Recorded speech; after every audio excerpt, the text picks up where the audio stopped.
Hello प्यारे बच्चों, good evening, नमस्कार। कैसे हैं आप लोग? अच्छे हैं? मस्त हैं? घर पे बिल्कुल स्वस्थ हैं? चलिए आप लोग के बीच में एक बार फिर से हम आ गए हैं आपके यूट्यूब में। आपका यूट्यूब क्या है? English wisdom by VK sir. इसमें हम एक बार फिर से आ चुके हैं। तो आपका आज चौथा लेक्चर है, यानी क्लास 12 के फिजिक्स के पहले चैप्टर का चौथा लेक्चर है। और इस लेक्चर में आज जितना भी बचा है सारी चीजें समाप्त की जाएंगी। आप लोग को 3 लेक्चर पीछे दिए गए हैं।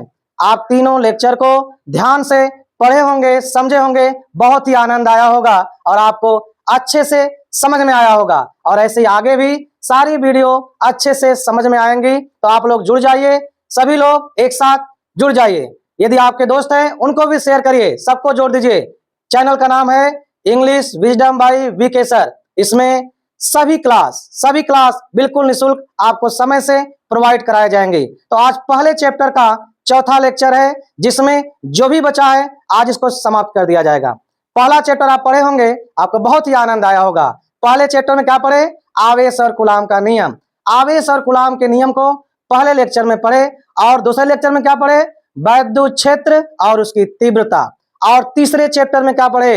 वैद्युत द्विध्रुव और उसका आघूर्ण और उसके कारण उत्पन्न तीव्रता। तो आज उसी का एक पॉइंट बचा है, वैद्युत द्विध्रुव के कारण। आपने अक्षीय स्थिति, निरक्षीय स्थिति पढ़ लिया। एक लास्ट बचा है, जल्द कोई बताता नहीं इसको, लोग छोड़ देते हैं, लेकिन आज उसको भी देखेंगे, क्योंकि पहले ही हम वादा किए थे आपसे, कहे थे कि एक भी पॉइंट जितना भी चैप्टर के अंदर है, कोई भी पॉइंट हम छोड़ने वाले नहीं है, पूरी पॉइंट को कवर करने वाले हैं। तो आज जो भी 2 पॉइंटें बची हैं, उन दोनों पॉइंटों को आपके सामने प्रस्तुत करेंगे और आपको पढ़ने में बहुत ही आनंद आएगा और अच्छे से समझ में भी आएगा। तो चलिए देखते हैं जो तीसरा पॉइंट बचा है, वैद्युत द्विध्रुव के कारण किसी भी बिंदु पर तीव्रता। तो अक्षीय पढ़ लिए, निरक्षीय पढ़ लिए, आज हम लोग पढ़ेंगे किसी भी बिंदु पर तीव्रता। तो स्टार्ट करते हैं बच्चों, सभी लोग जुड़ जाइए और देखिए। चलिए पेज खोलते हैं, देखते हैं हेडिंग क्या है हम लोग की। पढ़ना है किसी भी बिंदु पर तीव्रता। देखिए आपकी हेडिंग दिख रही होगी सामने स्क्रीन पे, वैद्युत द्विध्रुव के कारण किसी भी बिंदु पर तीव्रता। बहुत ही अच्छे से ध्यान से समझिए, देखिए बिल्कुल समझ में आएगा। देखिए, चलिए देखिए ध्यान से। इसका हम लोग पहले क्या करते हैं? चित्र बनाते हैं। देखते हैं आकृति क्या है, क्योंकि सूत्र की उत्पत्ति में सबसे इंपॉर्टेंट होता है उसका आकृति। यदि आकृति समझ गए 70% समझ गए, बस मात्र बचा कितना? 30%। तो आकृति समझ गए तो 70% समझ गए, 30% यूं ही चुटकियों में आप पूरा कर लेंगे देखते देखते। तो देखिए हम लोग चित्र बनाते हैं, वैद्युत द्विध्रुव बनाते हैं। पहले क्या बनाते हैं? वैद्युत द्विध्रुव। यह आपका एक हो गया वैद्युत द्विध्रुव, जो किससे बना है? कल भी आप सुने थे। देखिए यह बना होता है -q और +q आवेश से। यह नाम रख दें, A और क्या है? B है। आज हमें ना अक्षीय पे निकालना है, ना निरक्षीय पे निकालना है, आज हमें किसी भी बिंदु पर निकालना है। तो किसी बिंदु का मतलब किसी एंगल पे, किसी एंगल पे। तो चलिए हम लोग एंगल लेते हैं। यहां से क्या करते हैं? एक एंगल लेते हैं थीटा को। कितना कोण लेते हैं भाई? थीटा कोण। मान लेते हैं थीटा कोण पर, और इसके मध्य बिंदु से स्मॉल r दूरी पर बिंदु क्या है? P।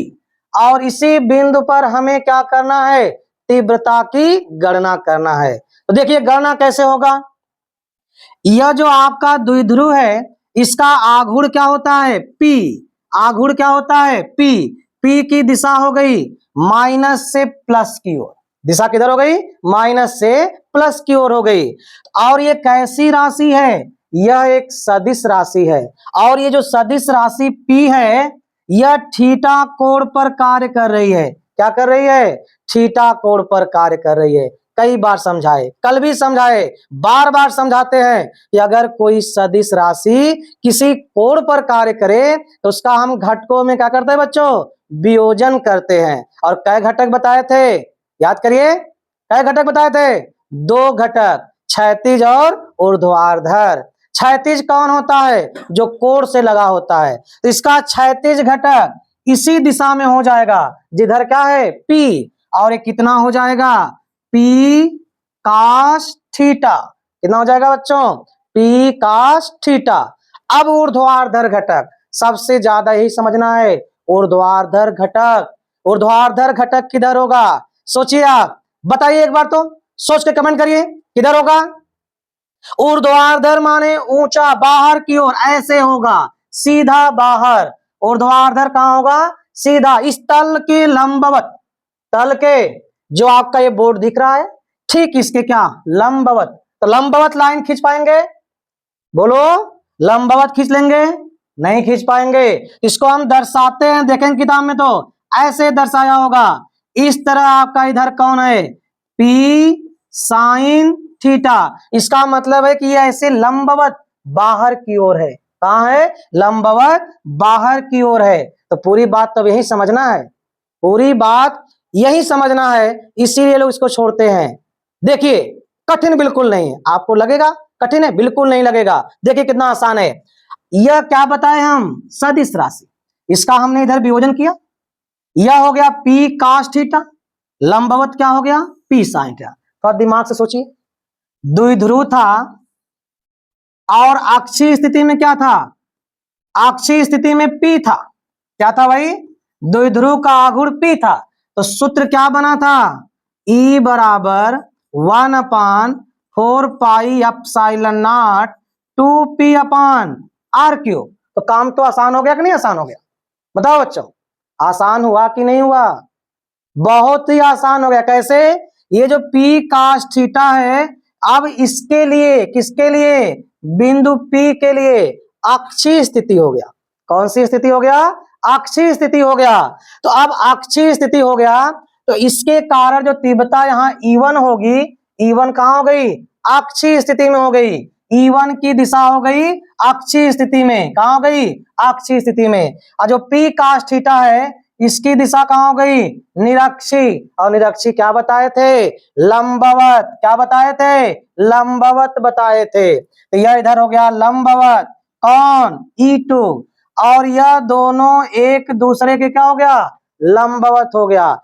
अब सबसे पहले क्या ज्ञात करें? E1। तो तीव्रता E1 क्या होगा?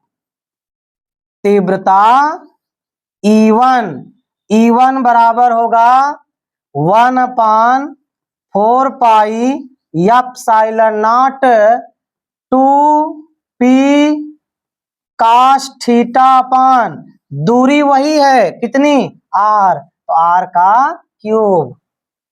अब देखो, यह वाला जो इधर द्विध्रुव आघूर्ण था P cos थीटा था, उसके कारण तीव्रता E1 आया।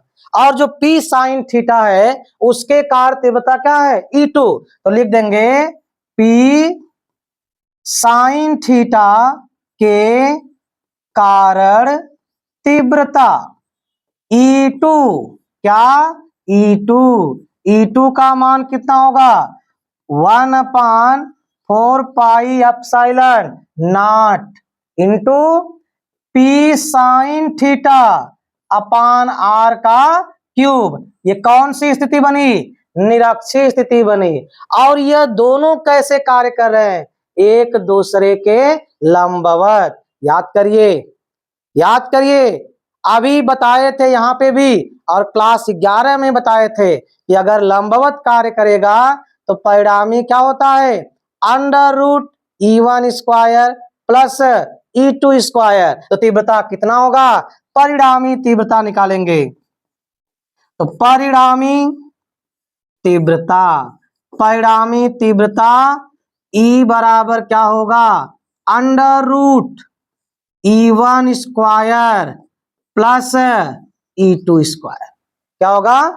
E1 square plus E2 square. तो मान रखिए E1 का मान, E1 का मान आपके सामने है, रखिए, देखिए कितना हो जाएगा? 1/4 pi epsilon not 2P cos theta upon R cube पूरे का whole square plus 1/4 4 pi epsilon not P sine theta upon R का क्यूब पूरे का होल स्क्वायर। अब इसमें कॉमन क्या है, कॉमन करिए। इसमें कॉमन होगा, क्या कॉमन होगा, 1/4 pi epsilon not P upon R cube, और उस पे भी क्या लग जाएगा, वर्ग। अब क्या बचेगा, बचेगा यहां से 2 कास, तो वर्ग लगाएंगे कितना हो जाएगा 4 कास स्क्वायर थीटा। यहां से क्या बचा साइन, तो साइन स्क्वायर थीटा, ये आपका बचा। अब यह वर्ग है, कड़ी से कहां जाएगा, बाहर आ जाएगा। तो चलते हैं हम लोग नेक्स्ट पे, नेक्स्ट पेज लेते हैं, नेक्स्ट पेज लेते हैं। देखिए कहां तक पहुंचे थे हम लोग, देख लो एक बार ध्यान से, कहां तक पहुंचे थे।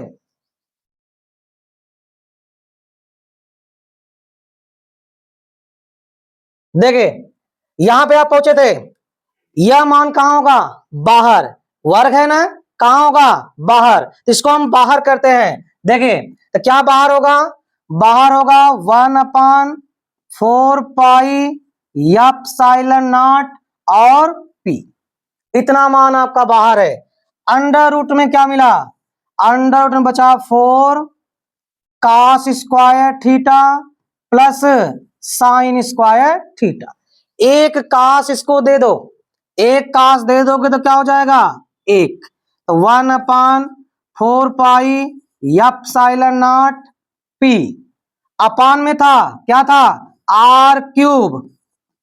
अब यहां पे बचा क्या, यहां पे एक तो कास अलग कर लो, उसके साथ क्या लिखो साइन, और कास कितना बचा, कितना कास है 4, कितना बाहर किए 1, बचा कितना 3, तो क्या हो जाएगा 3 कास स्क्वायर थीटा।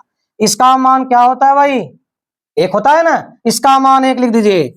ई बराबर हो गया 1/4 pi epsilon not P upon R cube under root कितना हुआ 1 प्लस 3 कास स्क्वायर थीटा, कितना हुआ 1 प्लस 3 कास स्क्वायर थीटा। ठीक है, तो यह आपका क्या मिला, यह आपका मिला किसी भी बिंदु पर तीव्रता, क्या मिला, किसी भी बिंदु पर तीव्रता। चलिए यहीं से हम थोड़ा कुछ और समझ लेते हैं। आपके नॉलेज में होगा कि जब किसी भी बिंदु पर है तो यह अक्षीय स्थिति में भी काम करेगा, निरक्षीय स्थिति में भी काम करेगा। हाँ बच्चों, अक्षीय में भी काम करेगा और निरक्षीय में भी काम करेगा, दोनों में काम करेगा। कैसे करेगा, देखिए हम चलते हैं अक्षीय स्थिति में, यह आपका मेन सूत्र है, यही आपका काम खत्म है। लेकिन हम इसको आपको प्रूफ करके दिखाते हैं कि इसी फार्मूले से अक्षीय स्थिति भी आएगा, इसी फार्मूले से निरक्षीय स्थिति भी आएगा। कैसे आएगा देखो, चलते हैं अक्षीय स्थिति की बात करते हैं। अक्षीय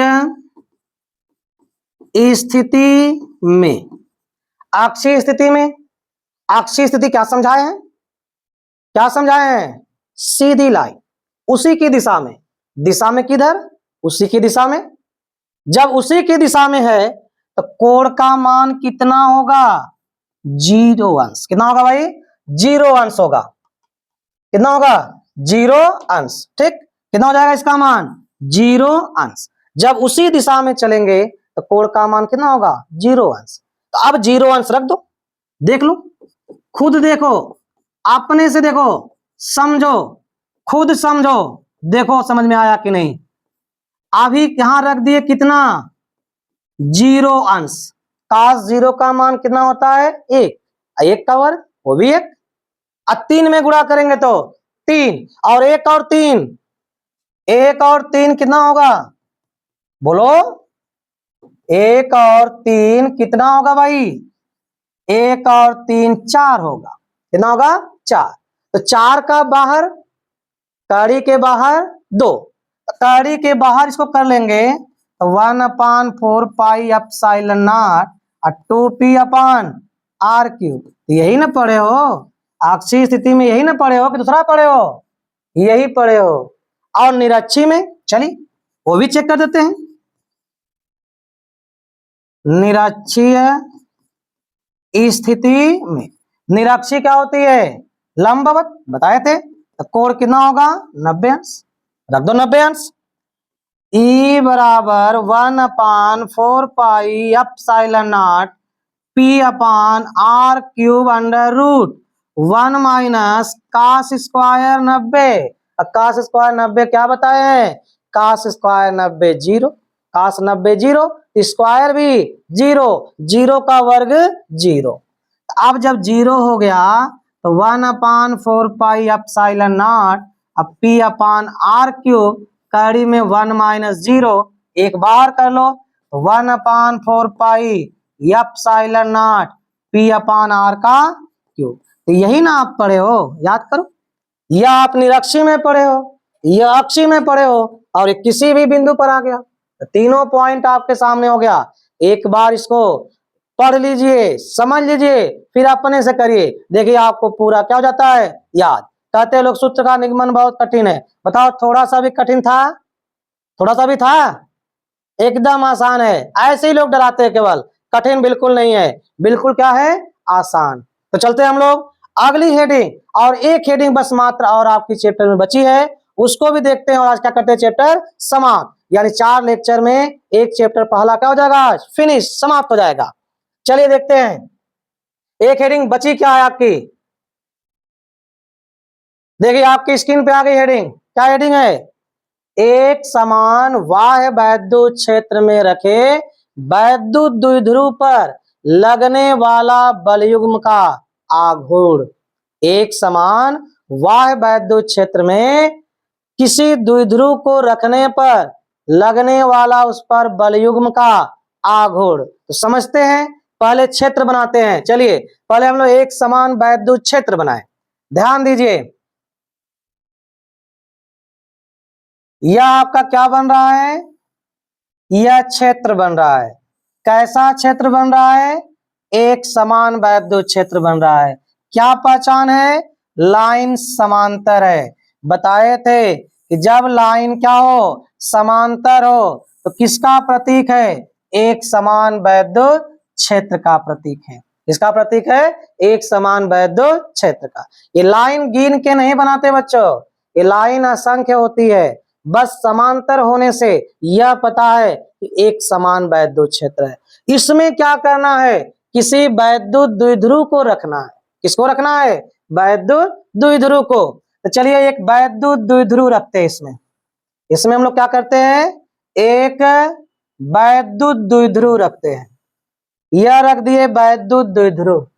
यह किससे मिलके बना है? -q और +q से। इनके बीच की दूरी क्या है? 2l है। इनके बीच की दूरी क्या है? 2l है। ठीक है, अब बात समझिए। सारी बात तो यहीं पे अब है। जैसे ही वैद्युत द्विध्रुव को आपने वैद्युत क्षेत्र में रखा, क्या किया? वैद्युत क्षेत्र में रखा, वैसे ही क्या हो गया?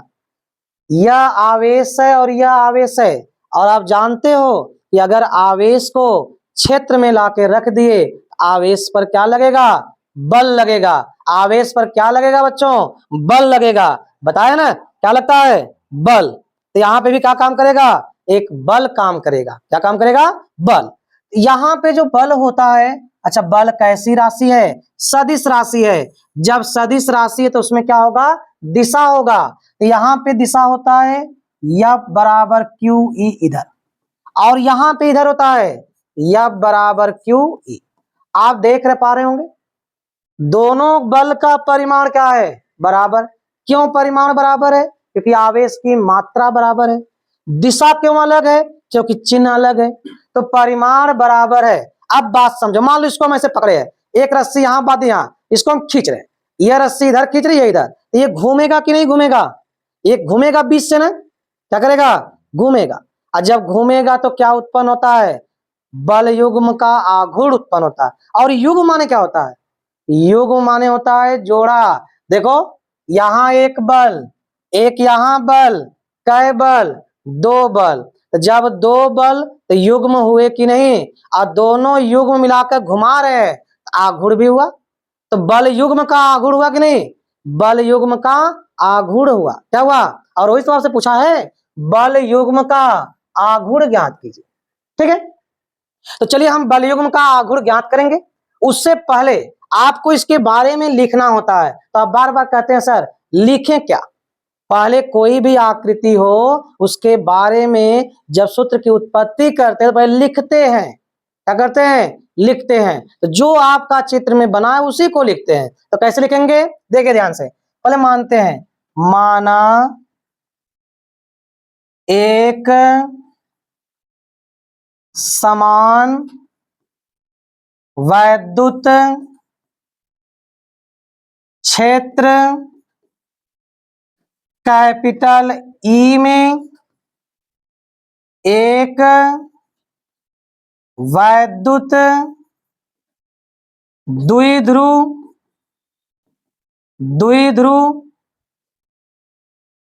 क्षेत्र की दिशा से थीटा कोण पर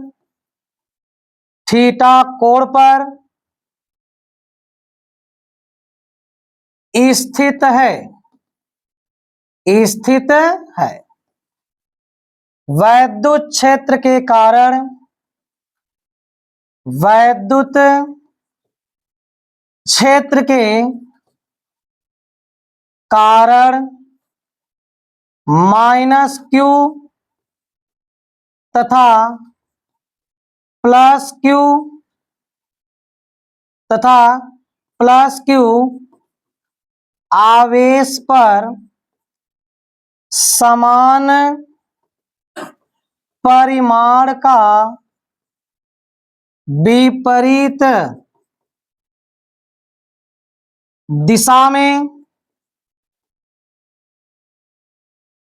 बल F बराबर QE कार्य करता है, जिसके कारण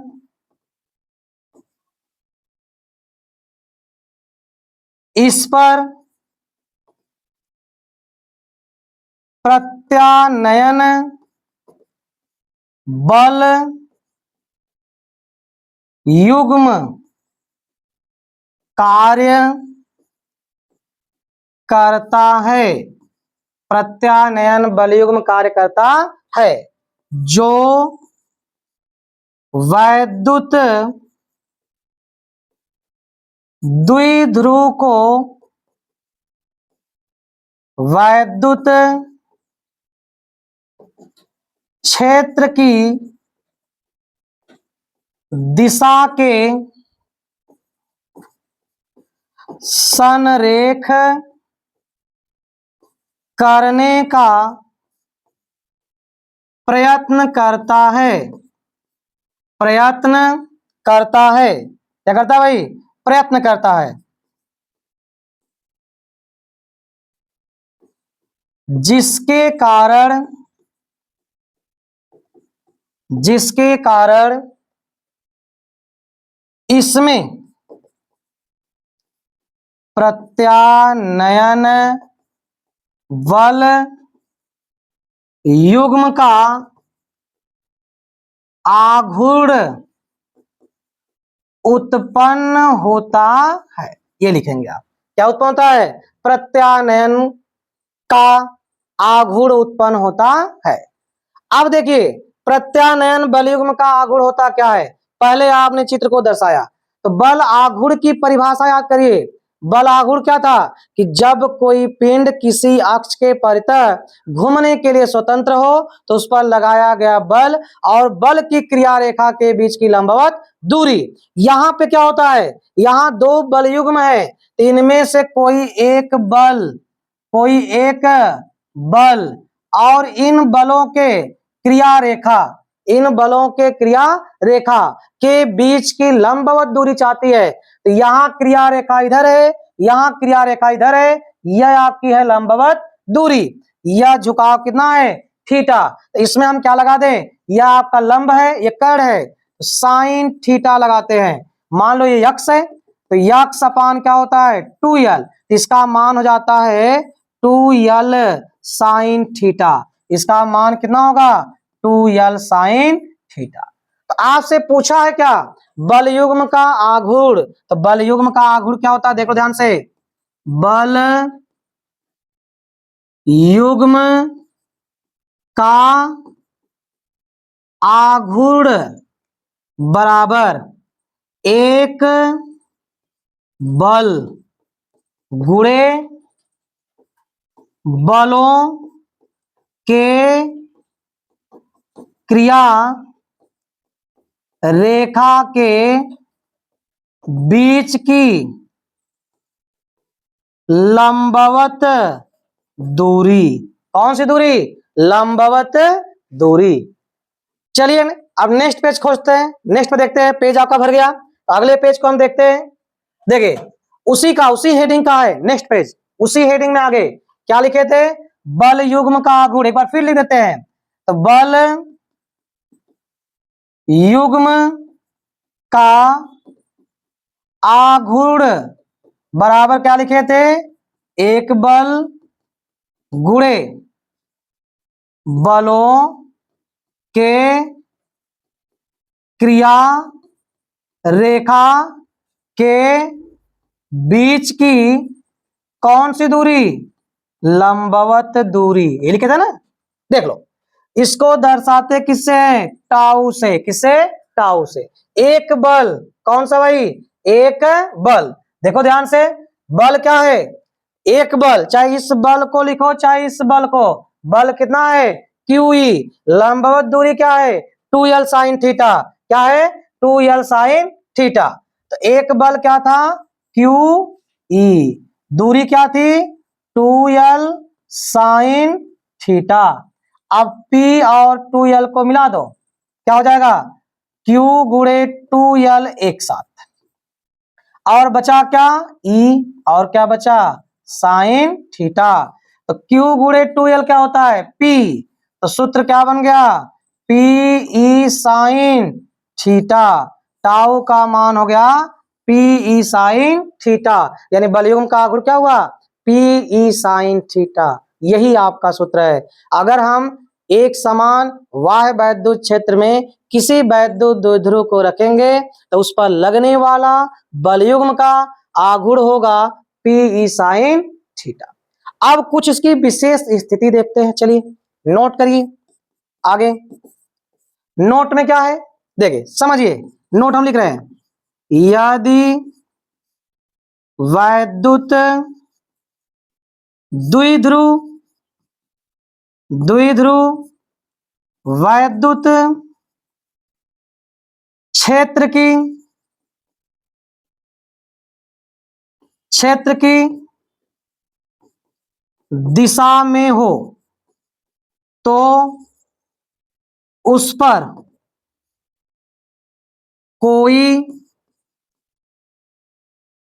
बल युग्म का आघूर्ण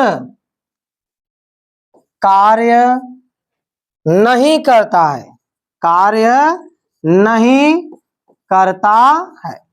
क्या बताए भाई, यदि वैद्युत द्विध्रुव वैद्युत क्षेत्र की दिशा में स्थित हो तो उस पर कोई बलयुग्म कार्य नहीं करता। अब आप सोच रहे हैं कैसे नहीं करता, देखो अगर दिशा में हो गया तो कोण का मान कितना हुआ, 0 अंश। और जब कोण का मान 0 अंश हुआ तो टाउ बराबर हो जाएगा PE साइन 0, और साइन 0 का मान क्या होता है, 0। सब मिलाकर कितना हुआ, 0, यानी टाउ का मान कितना हुआ, 0। इसका मतलब कोई बलयुग्म कार्य नहीं करता है, कोई बलयुग्म का आघूर्ण कार्य नहीं करता। कब, जब उसकी दिशा में हो, किस दिशा में, क्षेत्र की दिशा में, तब। सेकेंड पॉइंट, सेकेंड क्या है, यदि वैद्युत द्विध्रुव वैद्युत क्षेत्र की दिशा के लंबवत हो तो उस पर अधिकतम बल आघूर्ण कार्य करता है। कब कार्य करता है? जब लंबवत होता है तब। कैसे कार्य करता है? अधिकतम। तो लंबवत होगा तो थीटा का मान क्या हो जाएगा? 90 अंश। और 90 अंश रखेंगे तो टाउ का मान क्या मिलेगा? अधिकतम। और टाउ मैक्स क्या हो जाएगा? P sine 90। और साइन 90 का मान क्या होता है? 1 होता है। चलिए हम नेक्स्ट खोल लेते हैं एक पेज। आपका पेज भर गया तो आगे एक पेज और हम लेते हैं। देखिए क्या लिखे थे? टाउ बराबर पीई साइन 90 और साइन 90 का मान अधिकतम, इसलिए यहां क्या कहते? मैक्सिमम, बड़ा मान। तो टाउ मैक्सिमम होता है पीई। कितना होता है? पीई। यह होता है टाउ मैक्सिमम का मान। ठीक है, तो यहां से सूत्र बना सकते हैं। ई को नीचे भेज दीजिए तो P बराबर हो जाएगा टाउ मैक्सिमम बटे ई।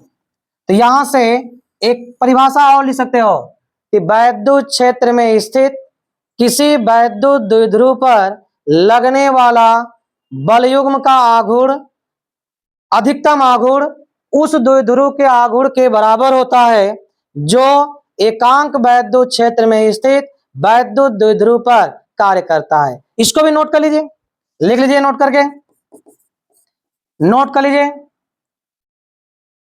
वैद्युत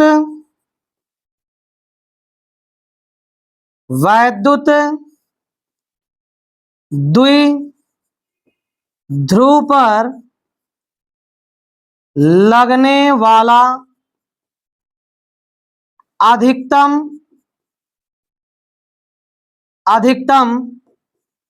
बल आघूर्ण का मान उस द्विध्रुव के आघूर्ण के बराबर होगा जो एकांक वैद्युत क्षेत्र में स्थित हो। एकांक वैद्युत क्षेत्र में स्थित हो। यदि एकांक माने एक, अगर एकांक वैद्युत क्षेत्र में कोई वैद्युत द्विध्रुव स्थित है तो उस पर लगने वाला अधिकतम बलयुग्म का आघूर्ण उसके द्विध्रुव आघूर्ण के बराबर होगा। तो आज जो चैप्टर 1 था वैद्युत क्षेत्र और कूलाम का नियम, यह आपका पूरा क्या हो गया? समाप्त हो गया। तो कुछ आज थोड़ा सा हम एक आध दो सवाल भी कराते हैं। इसके बाद अगली वीडियो में आपको सवाल भी लेके आएंगे और पूरा सवाल भी कराएंगे, क्योंकि हम वादा किए हैं कि परिभाषा भी देंगे, सवाल भी देंगे। तो अगले वाले में हम सवाल को क्रम से लेके आएंगे। आज एक दो सवाल है जिसको हम लोग देखते हैं। तो चलते हैं नेक्स्ट पेज पे। कुछ सवाल आज हम लोग देखते हैं। क्या सवाल है हम लोग का? देखिए एक सवाल आपके सामने दिख रहा है, एक सिंपल सा सवाल आपके सामने दिख रहा है। क्या दिख रहा है समझिए। एक धातु, कई धातु? एक धातु के टुकड़े से कितने इलेक्ट्रॉन, प्रश्न की बात किया, क्या पूछ दिया? पहले ही पूछ दिया कितने इलेक्ट्रॉन, यानी n का मान पूछ दिया, हटाए जाएं जिससे कि उस पर 1 × 10⁻⁻7 कूलाम का धन आवेश आ जाए। तो किसका मान दिया है? आवेश का मान दिया है। कितना दिया है? 1 × 10⁻7 कूलाम। ठीक है, इतना आवेश रह जाए कब? इलेक्ट्रॉन पूछा है, कितने इलेक्ट्रॉन हटाए तब। इलेक्ट्रॉनों की संख्या सबसे पहले वीडियो में जाइए और देखिए, जब आवेश के बारे में समझाए हैं तो वहां एक सूत्र बताए हैं कि इलेक्ट्रॉन कैसे ज्ञात करें, चाहे हटाए जाएं चाहे उस पर आके जुड़ जाएं, दोनों के लिए फार्मूला बताए हैं, Q बराबर एन ई। कितना बताया है? Q बराबर एन ई। Q का मान है 1 गुणे 10 घाते -7। एन ई का मान आप जानते हैं 1.6 10 घाते -19। जब घात इधर आएगा तो क्या होगा? प्लस 1 गुणे 10 घाते -7 और यह क्या हो गया? +19 अब बटे में 1.6 बराबर में कितना है? एन। इसी का मान निकालना। तो यहां से 7 घात कम करेंगे तो कितना बचेगा? 12 घात। और 1 गुणे 10 घाते 12 1.6। कटाइए, 1 से कटाइए, 1 को 1.6 से कटाइए तो यह आपका होगा 0.625। कितना घात है? 12 घात। 1 घात इसको दे दो, जब 1 घात दे दोगे 6.25 10 घाते 11। कितने इलेक्ट्रॉन हटाए जाएं? 6.25 10 घाते 11 इलेक्ट्रॉन हटाए जाएंगे तो उस पर कितना आवेश होगा? 1 गुणे 10 घाते -7। है सवाल सरल की नहीं? देखिए सवाल बहुत ही आसान होता है, आप सवाल से डरते हैं कि बहुत कठिन है। क्यों डरते हैं? क्योंकि जो पीछे आपको सूत्र या डिफिनेशन परिभाषा समझाया जाता है उसको आप याद नहीं करते हैं। यदि जिसको सूत्र याद हो जाए, परिभाषा याद हो जाए, उसके लिए सवाल कुछ भी नहीं है, सवाल बहुत ही आसान है। चलिए एक और क्वेश्चन देखते हैं। चलिए अगला क्वेश्चन देखते हैं जो आपके स्क्रीन पे दिख रहा होगा। ये सवाल आपके स्क्रीन पे आ गया और जो अभी अभी सूत्र बताए उसी पे है, जो अभी अभी बताए सेम उसी पे। चलिए सवाल पढ़िए और मान लिखिए क्या लिखा है? 4 गुणे 10 घाते -9, ये 10 घाते -9 है, कुलाम मीटर। कुलाम क्या है? मीटर। द्विध्रुव आघूर्ण का कोई वैद्युत द्विध्रुव है, यह क्या दिया है? 4 गुणे 10 घाते -9 कुलाम मीटर द्विध्रुव आघूर्ण का कोई वैद्युत द्विध्रुव है। 5 गुणे 10 घाते 4 न्यूटन प्रति कूलम परिणाम के किसी एक समान वैद्युत क्षेत्र में स्थित है। क्या है? क्षेत्र में स्थित है, 30 अंश पर संरेखित है, यानी उसकी दिशा क्या है? 30 अंश। तो द्विध्रुव पर कार्य करने वाला बल आघूर्ण का क्या करना है? गणना। तो मान देखिए ये किसका मान है? कूलम इंटू मीटर, पी का मात्रक होता है। तो यह हो गया द्विध्रुव का आघूर्ण। क्या दिया है? द्विध्रुव का आघूर्ण क्या है? पी। पी का मान कितना है? 4 गुणे 10 घाते -9 कूलम इंटू मीटर। और ये कहाँ स्थित है? 5 गुणे 10 घाते 4 न्यूटन प्रति कूलम के वैद्युत क्षेत्र में स्थित है। तो जो वैद्युत क्षेत्र है वह आपका कितना है? वह है 5 गुणे 10 घाते 4 न्यूटन प्रति कूलम। और क्या पूछा है? आपसे पूछा है बलयुग्म का आघूर्ण। कब पूछा है? जब ये 30 अंश के कोण पर है। कितना कोण पर है? 30 अंश। तो अभी अभी आप सूत्र पढ़े, क्या बताए? टाउ बराबर पीई साइन थीटा। पी का मान 4 गुणे 10 घाते -9, ई का मान 5 गुणे 10 घाते 4 साइन 30 अंश। कितना? साइन 30 अंश। तो साइन 30 का मान देखिए यह आपका हो गया 5 गुणे 4 20, यह माइनस घात या प्लस घात कितना हो गया? -9 और इसमें +4 और साइन 30 का मान 1/2। इससे कै बार में कट गया? 10 बार में। तो 10 गुणे यहां कितना घात आया? -5 घात। एक घात और कम कर दीजिए, कितना आया? -4 घात। मात्रक क्या होगा?